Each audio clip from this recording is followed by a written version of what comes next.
Okay, so guys, I'm at Isandlwana once again. Just want to show you how dead the ground is here in front where we are, just slightly behind the firing line positions. That's Conical Hill to the front. Just over there below the ridge you can see the two white dots. That's the tops of the furthest outlying cairns on the firing line. We scan across. There's our village which is encroaching. Okay, I'm going to take a walk, probably about 75 meters.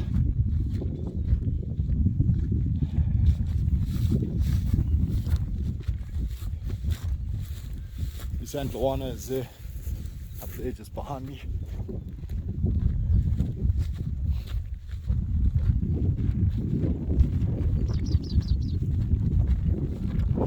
So basically I'm walking parallel to the firing line which was facing the Inyoni Ridge, and I'm going to what's called, or what's known as, the wolf cairns.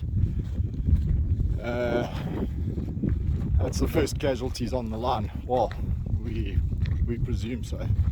The furthest outlying cairns on the battlefield in the front of Isandlwana. And there you can see them coming into view now. So just from that position where I was, those cairns were out of view. And this is probably where the line bent or went in echelon to the right, down along this ridge line here, down to in the direction of those trees next to the village.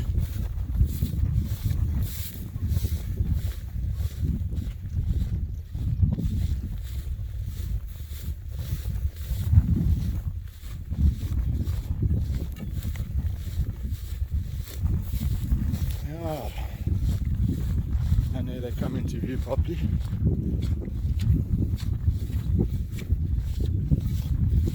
Been a lot of rain here lately, and you can hear me sloshing in the water. Place is like a flay.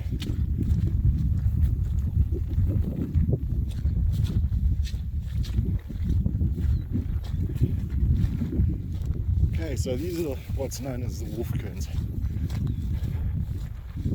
Watch the dead ground that's coming alive to the front. You can start seeing the roofs of the houses coming up.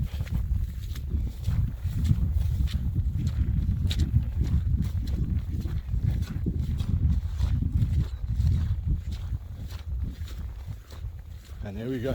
There's a village in front of us. There's the two cairns. I personally think that the line actually extended further out down here, but there we go, you can see the village. That's how dead this ground is in Isandlwana, and that's merely the roofs that we're seeing. And there's the rest of the village down there. So yeah guys, that's the Inyoni Ridge there. That's Mkwene, and that's the little neck over there where Cavay and Mustaine went up over the ridge. And as you can see, even here in the firing line position, what's on top of that ridge, if you move 50 meters past the ridge line, you're out of view from the field. Okay guys, I'll let you know. There's it. That's Amatushani, Black Scorpie, and the Hill of the Sphinx, brooding again with cloudy days over it. Hope you enjoy. Okay guys, I'm back. So there's the lady that gives me all the support in the world when it comes to this hobby, Nix, affectionately known as. Just off her left shoulder you can see the two wolf cairns. I've basically walked about 50 meters from them, directly along the ridge line down to Durnford's position. I'm going to swing. Remembering when we were up there at the wolf cairns, there was no village, or just the roofs thereof. There we go. That is how dead this ground is. I'm going to be heading down to that ridge there with the rocks on it, and as you can see, the ridge line's actually a little bit more to the right. There's a pile of rocks over there, directly in the middle of Malakata, Shlalakazi. Yeah. Black Scorpio and the hill. Now what's interesting from this position, if I walk up here about another 100 meters, there's a water course, a donga, which was there in the day of the battle. That is totally out of sight. I'll be heading that way once I've been down to the rocky ridge, and you'll see how blind things get on you. It's a matter of just moving 50 meters one way, and everything just goes blind from a given position. Quite cool. Okay, I'm back. So I'm at the Royal Artillery plaque, which states in memory of the officers and men of the N Battery 5th Brigade Royal Artillery killed in action around their guns near this place, and the men of the Rocket Battery Detached killed elsewhere at the Battle of Isandlwana, 22nd January 1879. Remember that dead ground that I was talking about? The wolf cairns are over there, and I'm probably about 75 meters away from them. I'm going to go this way. There's Conical. You can see a couple of roofs there. Watch this. It's not even 50 meters that you move, and the whole village comes to view. I do believe the guns were slightly further out, probably in the region there where the wolf cairns were, on that corner. Oh, there's that pile of rocks that I was meant to go to. We'll be heading there now. That's where I believe Pope was, just below that section there.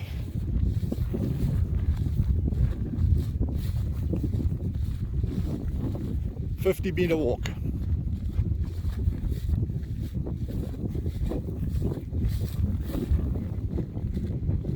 And P.S.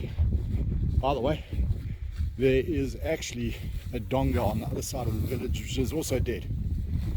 So yeah, the dead ground on this place can play tricks with you.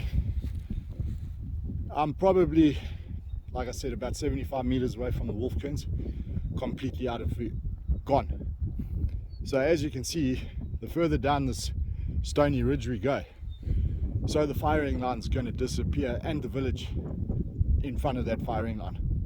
So the firing line would have been there where those wattle trees are in the foreground, just in front of the village. Yeah, I'll show you now. I'll be back. Okay, so I'm back, guys.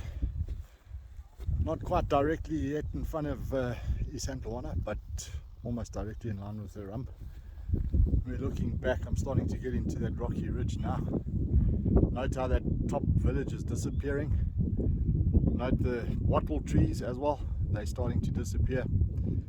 So whoever's down here, they can't even see the firing line, which is facing that ridge line where Dyson, Mustaine and Cavey were up on,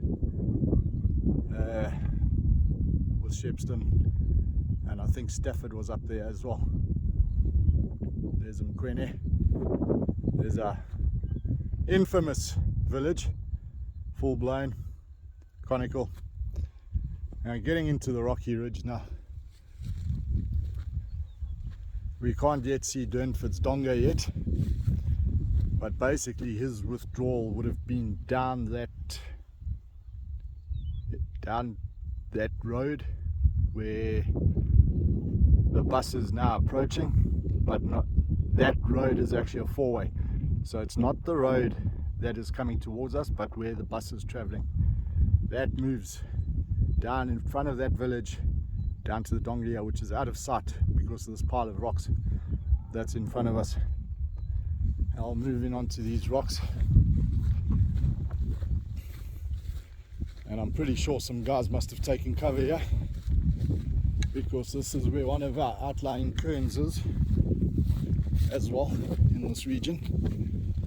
So I'm working GPS and I'm rock hopping at the same time. So there we go, you can see there's a cairn over there. It's quite a sizable one. That says withdrawal came along this way somewhere.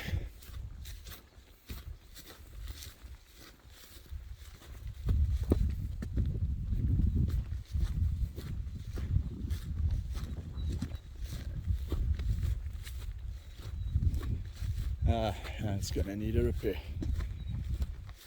Yeah, as per usual, we find them opened up. Yeah. Somebody's given it a half attempt, but yeah, this would have been quite a sizable grave, unless it was somebody very important which made it big. But you can see the pathetic attempt at trying to rebuild it. They basically open it up, dig down the center, dig down the center, and yeah, then when they're done they throw the rocks back in to try and hide evidence. Yeah, that's the unfortunate thing about Isandlwana. Take note now, I haven't moved that far from just now, and that firing line is gone, at least the ones that were facing the Inyoni. And there we go, the village has disappeared. It's a matter of walking 20-30 meters and the ground is dead. You can see there's nothing in front of me. And I'll walk out there now. I just came from there. And if this is 25 or 30 meters, 40 meters, it's a far way. I'd estimate it at about 35 meters. So I'm presuming the cairn that's behind me now were guys that were on this ridge line.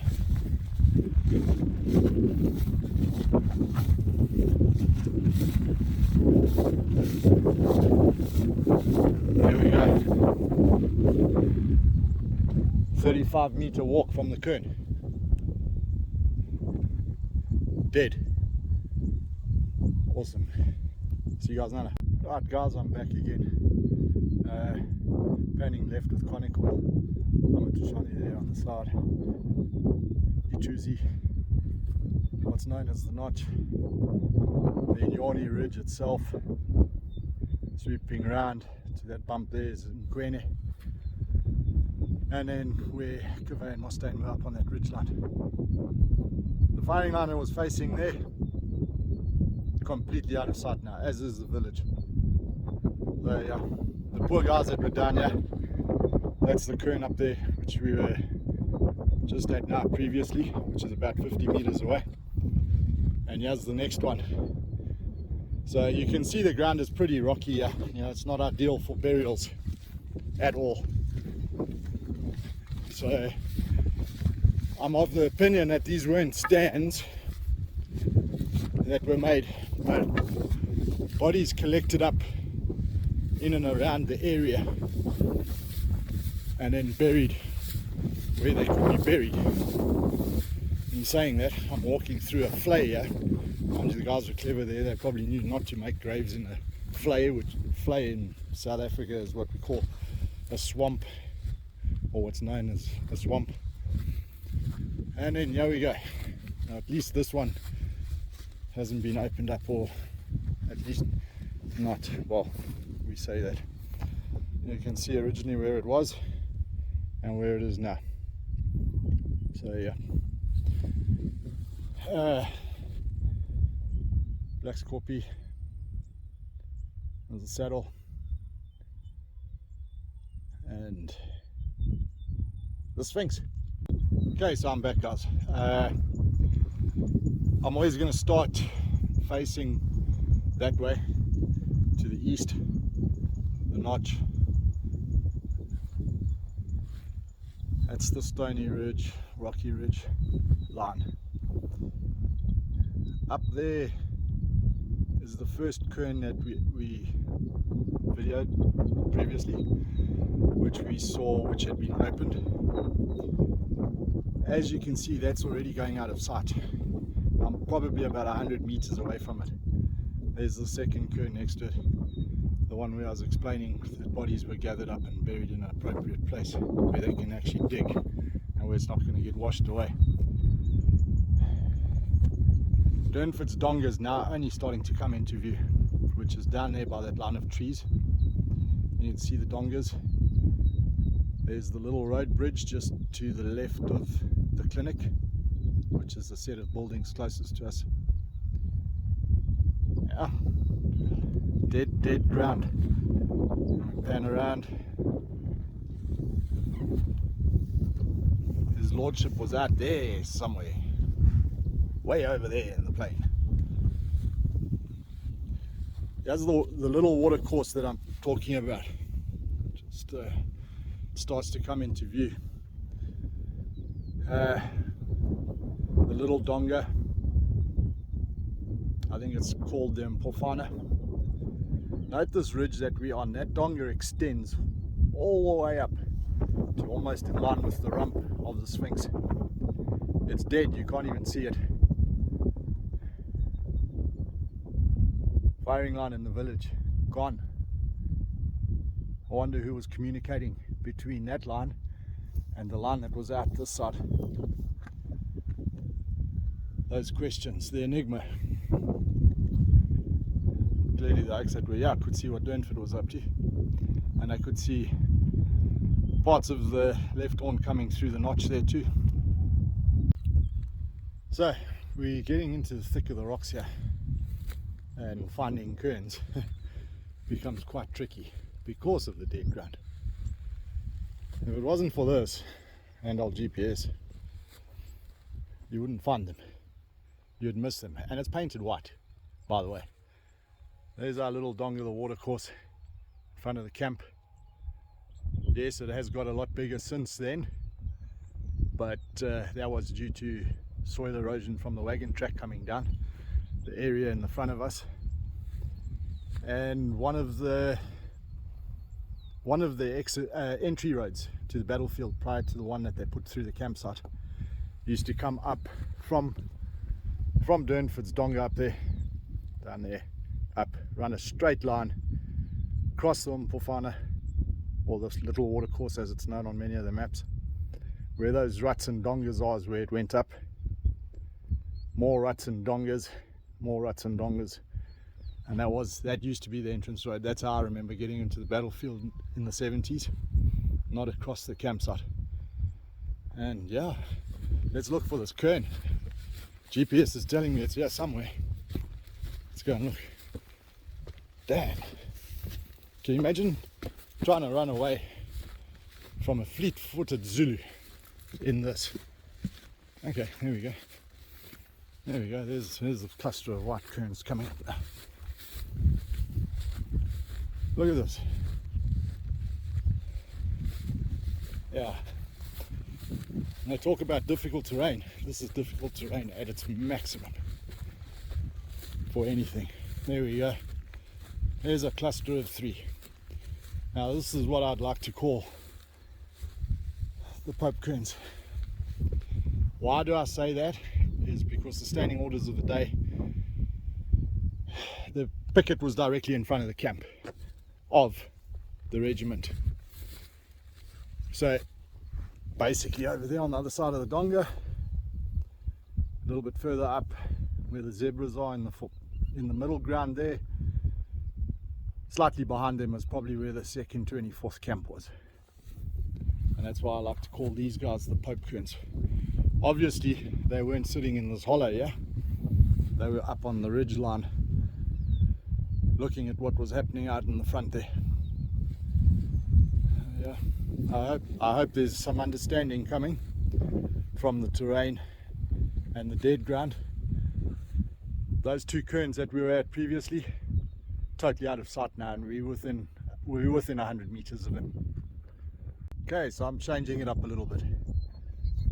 There's the Sphinx, the Mpofana, the saddle, Black Scorpio. Swinging around, some cairns come into view. There's Malakato again, Shalakazi. Probably the furthest cairn outlying from the camp area. As you can see, it's probably about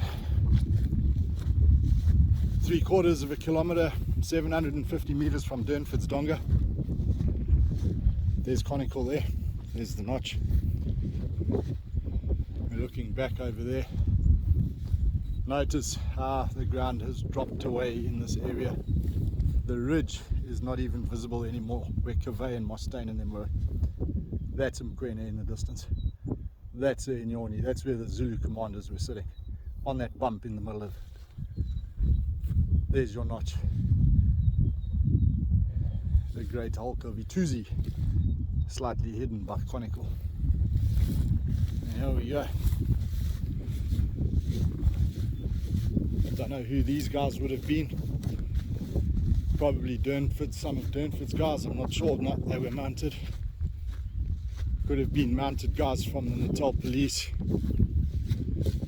Carbineers who filled in on the left of Durnford. Approximately there were the tree liners. Durnford was slightly over there where the original road used to cross there where those dongas are now. Let's zoom in there.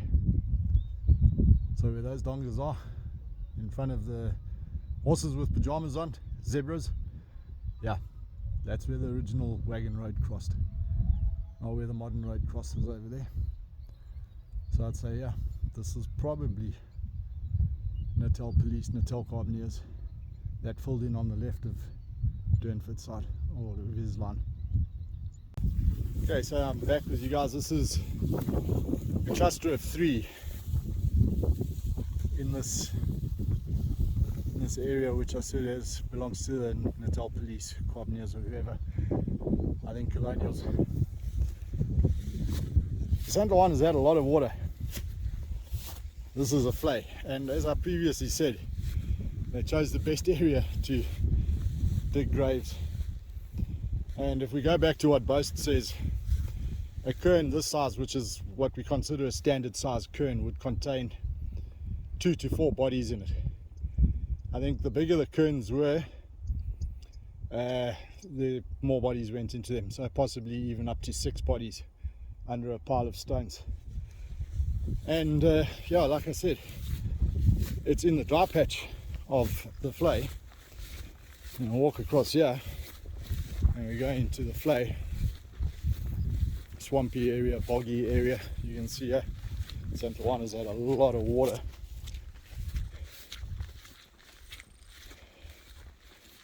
Oh, look at that. Stunning. Hey? In memory of the chaps that fell here. Lots and lots of water. Remembering we're on the ridge line now. Oh God, I'm getting stuck. Some more little pink flowers. What a beautiful time to be here. Mission getting in here with a 2x4 vehicle, but anyway, we got to do what we got to do. And I'm here to look after these things. Now one wonders, how in the world did they dig a grave in this and then pile of stones on? Probably not even dug, just the bodies put in there. As you can see, it's substantially bigger than the previous one, so probably 6 chaps in here, which were rounded up in the general area and covered up with a pile of stones by Boast. Awesome stuff, chaps. Hope you're understanding. And hey, that ridge line is completely out of view. There's the rump. The ridge line where Mustaine and Cavey, Dyson. Gone. There's Mkwene. Can you imagine what the Zulu commanders could have seen from up there? I'll do a video from up there tomorrow. Cool, guys. So guys, there we go. That's Black's Kopje.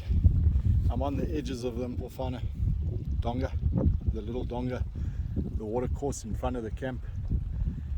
Not Durnford's Donga. As you can see there, up next to the fence line. Let's zoom it in a bit. That's the original access road up onto the saddle, running up the side here, and then in front of Black's Kopje onto the saddle. Those dongas there in the mid-ground, in the middle of the saddle, that's the original wagon road down from the saddle, which crossed this water course in this area over here where the low water bridges nowadays. Burnford's donga's out of view now again, and yeah, let's go back here. One of the cairns that concerns me quite a bit, it's not only being engulfed by a termite mound, as you can see. It's not cut grass, but yes, it's a termite mound that's engulfing the cairn, but it's pretty close to this stream, annual stream, although this year it's flowed pretty much throughout the year. Normally only flows in the summer months, so I don't know what's changing up here, but yeah, there's another cairn over there which is also concerning me. That is on the edge of a donga, or the edge of the donga, which comes down from the wagon road. It's actually marked on one of the maps pretty much to the left of the wagon road on one of the older maps, and yeah, you can see what that road did. It's just caused massive erosion. So back in the day, even now, to gain entry or for traditional footpaths to remain open on a battlefield, they built these A-frame ladder things that jump the 6-foot fence. Various things were used, sometimes turnstiles, mainly these wooden things for jumping fences. But just to show you what a footpath does on this ground at Isandlwana, this is how fragile the ground is at Isandlwana. Those dongas coming from there is the original wagon road. This donga in front of me is what used to be the footpath across the battlefield, heading up that way. Come out, zoom it out a bit. There we go. That's your footpath, crossing the old original wagon road. The soil here is so fragile, and this is the one that concerns me, as we're pretty close to the edge of this donga, and here's where the new footpath goes up, right next to it. And as you can see, look at how the water rushes down the footpath. So, another one to take care of. Okay guys, I'm up on the little neck saddle on the Inyoni Ridge, which is between Kwene, which is here in front of me. There's the ridge line that Dyson, Cavey, Mustaine were on, and as you can see, it's a reverse slope. So as I said, if you go 5 or 10 meters past the crest of that, anybody in the camp, all the firing line, can't see you because it's sloping down. And I'm pretty sure Dyson and them were in a straight line across here. So Dyson would have been up on the top there. He was extended off by 500 yards. Cavey, Mustaine, or Mustaine Cavey, whatever order they were in. And then, of course, Stafford with Shepston. Law and them are retreating back from this side over here, this way. That's the Inyoni Ridge proper, where the Zulu commanders would have been, and that's conical down there. There's your camp. So not only would this have been an entrant for the Zulus into the battlefield, yeah, and I think the right hand horn of the chest, would have used this as an entrant, if not the main chest came down here as well. That leaves those guys over there in a hell of a predicament. They have to withdraw. So yeah, threat is yeah, let alone the right horn bypassing Dyson and Cavey and them on that side to eventually loop around that side of Isandlwana.